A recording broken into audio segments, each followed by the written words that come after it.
Good morning everybody. सिटिबिटी entrance एक्जामको science model question लिएर आएको छु।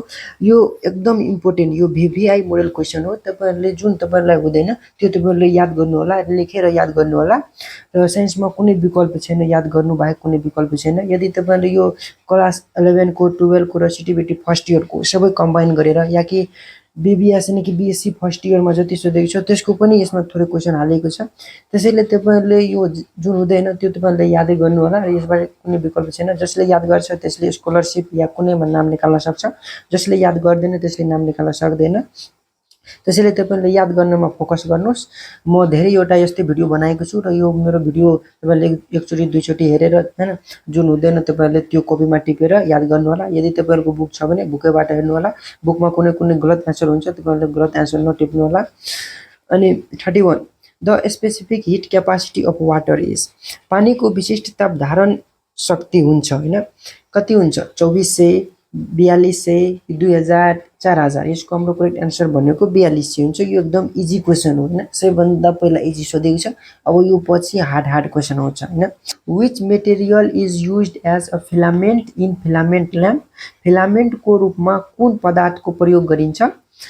Iron, copper, tungsten, nichrome. यसको करेक्ट एन्सर भनेको सी नम्बर हुन्छ, टंगस्टेन। यो क्लास 10 मा छ। Which is the heat equation of the following, तलक मध्ये कुन ताप समीकरण हो? यो पनि क्लास 10 मा छ हैन। Q equal to msdt, Q equal to mdt, Q equal to sdt, Q equal to mst। यसको करेक्ट एन्सर भनेको msdt हुन्छ वा कतै msd थीटा पनि हुन्छ, त्यो तपाईहरुले याद राख्नु होला। Step of transformer is used to, step of transformer डटको लागि प्रयोग गरिन्छ हैन। यो पनि क्लास 10 मा या कि 9 मा छ, तपाईहरुले पढ्नु भएको कुरा हो हैन। Increase the power, increase the resistance, increase the current, increase the voltage. यसको हाम्रो करेक्ट एन्सर भनेको डी नम्बर हुन्छ, तपाईहरुले याद राख्नु होला यो पनि। अनि the power of lens is measured in dot unit, लेन्सको सामर्थ्य एकाइमा नापिन्छ, कुन एकाइमा नापिन्छ? पास्कल, डायोप्टर र न्यूटन हर्स पावर। यसको करेक्ट एन्सर भनेको बी नम्बर हुन्छ, dioptre. Which is the standard unit of mass, मासको स्ट्यान्डर्ड युनिट कुन हो? यो तपाईहरुले कमेन्ट गर्नु होला। यो एकदम इजी क्वेसन छ। Quintal, pound, kilogram, gram. यो कमेन्ट गर्नु होला। The value of capital G, small G होइन, क्यापिटल जी इज, जी को मान हुन्छ हैन 9.78, 6.67 into 10 to the power minus 11 metre, metre square per KG square. अनि 9.8 metre per second square, 10 metre per second square. यसको हाम्रो करेक्ट एन्सर भनेको यो हुन्छ, यो सबैलाई थाहै छ। Which is the unit of acceleration due to gravity, गुरुत्व प्रवेगको एकाइ कुन हो हैन? गुरुत्व प्रवेगको एकाइ कुन हो? Metre per second square, newton per metre square, newton metre, newton. यसको हाम्रो करेक्ट एन्सर भनेको ए नम्बर हो, यो पनि इजी छ हैन। If the mass of the earth is m, radius capital R and mass of the body is small m हैन, then force is, यदि पृथ्वीको पिण्ड त्यसको अर्धव्यास r र वस्तुको पिण्ड, यो वस्तुको पिण्ड भनेको स्मल m, यो पृथ्वीको पिण्ड भनेको क्यापिटल m, यहाँ छुटेको छ, भयो बल बराबर डट हुन्छ हैन। के हुन्छ? g equal to small m capital small g capital m small m by r square, f equal to g capital G m1 m2 square, m1 m square r square, f is equal to m small m square r square.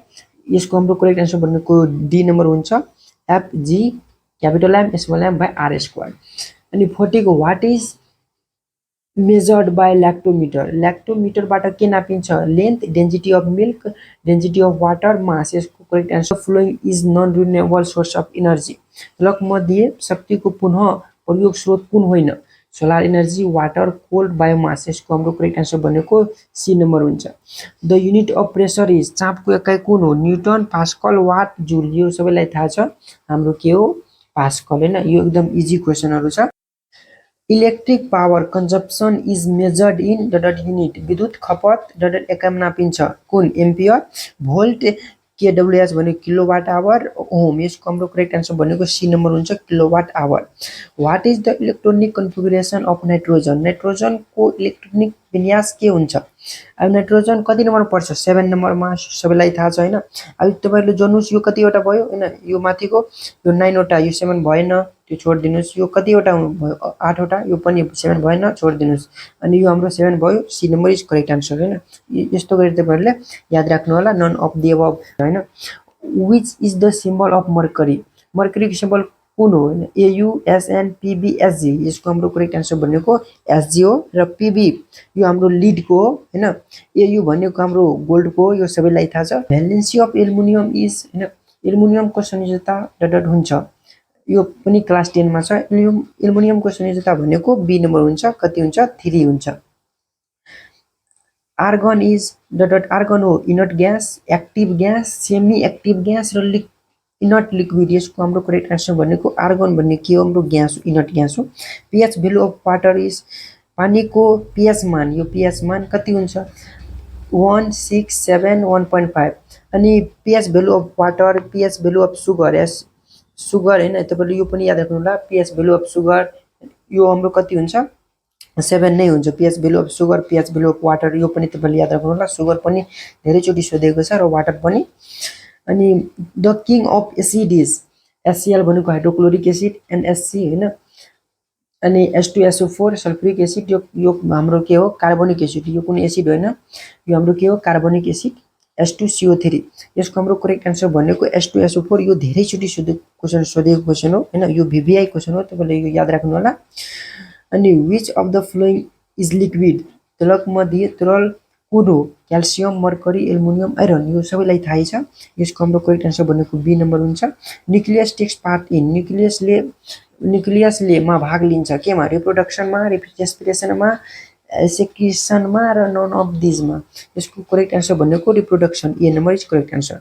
Who is the father of genetics, जनन विज्ञानका पिता को हुन्, यो सबैलाई थाहा छ, Lamarck, Darwin, Aristotle. यसको हाम्रो करेक्ट आन्सर भनेको मेन्डेल हो हैन।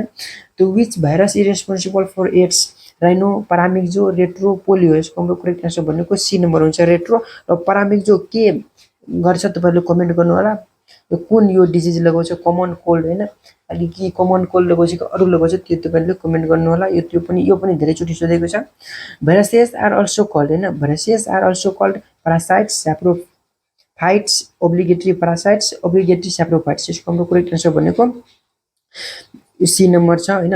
यसको हाम्रो करेक्ट आन्सर भनेको C नम्बर छ। यो क्लास 10 मा धेरै छैन हैन, यो हाम्रो क्लास 11 मा यसको डिटेलमा छ। गाह्रो भनेको तपाईहरुलाई गाह्रो लाग्नु भनेको यही हो, यो पनि क्लास 10 मा छ, यो पनि थोरै छ हैन। र धेरै कुरा भनेको यो क्लास 11 मा र 12 मा या कि CTBT फर्स्ट इयर मा गरेको छ। The division of nucleus is also called, nucleus को विभाजनलाई पनि भनिन्छ साइटोकाइनेसिस, कार्योकाइनेसिस, प्लाज्मोग्यामी र कार्योग्यामी। यसको हाम्रो करेक्ट आन्सर भनेको कार्योकाइनेसिस हुन्छ। यदि ब्लड इज डट टिस्यु, रगत डट तन्तु हो, कनेक्टिभ इपिथेलियम, मस्कुलर नर्भस। यसको हाम्रो करेक्ट आन्सर भनेको कनेक्टिभ टिस्यु हो। How many pairs of chromosomes are present in human body, human बडीमा कति पेयर्स क्रोमोसोम हुन्छ यो सबैलाई थाहा छ 23 पेयर्स, यो भन्नु पर्दैन। Mitosis cell division occurs in, mitosis को विभाजन डटमा हुन्छ केमा, somatic cell, reproductive cell, sperms, ova. यसको करेक्ट आन्सर भनेको सोम्याटिक सेल हुन्छ। 59 what is called an animal which has both male and female reproductive organ in the same body, भाले र पोथी दुवै प्रजनन अङ्गहरू एउटै शरीरमा भएको जीवलाई के भनिन्छ, प्यारासाइट, हेमाफ्रोडाइट, युनिसेलुलर, मल्टिसेलुलर। यसको हाम्रो करेक्ट आन्सर भनेको हेमाफ्रोडाइट। यो पनि क्लास 10 मा छ। क्लोरोफिल, तिलक मध्ये कुन बिरुवाको हरितकण हुँदैन, मशरूम, फर्न, मस, अल्गी। यसको करेक्ट आन्सर भनेको A नम्बर, यो सबैलाई थाहा छ। Which blood vessels is carrying pure blood हैन, शुद्ध रगत बग्ने रक्तनली कुन हो, vena cava, veins, capillaries, all above all. यसको हाम्रो करेक्ट आन्सर भनेको C नम्बर हो, यो तपाईले याद राख्नु होला। Galaxies are of dot shapes, तारापुञ्जहरू आकारका हुन्छन्, spiral, irregular, elliptical, all of the above. यसको हाम्रो करेक्ट आन्सर भनेको D नम्बर हो हैन, अल अफ द एभव, सबै प्रकार सबै शेपको तारापुञ्जहरू हुन्छन्। The layer of atmosphere above the troposphere is, troposphere भन्दा माथिको लेयरलाई के भनिन्छ, ट्रोपोस्फियर भन्दा माथिको वायुमण्डलको तललाई भनिन्छ स्ट्राटोस्फियर, ट्रोपोस्फियर, मेसोस्फियर, थर्मोस्फियर। यसको करेक्ट आन्सर भनेको ए नम्बर हो, यो तपाईँले याद राख्नु होला। द रेड प्लानेट इज रातो ग्रह हो।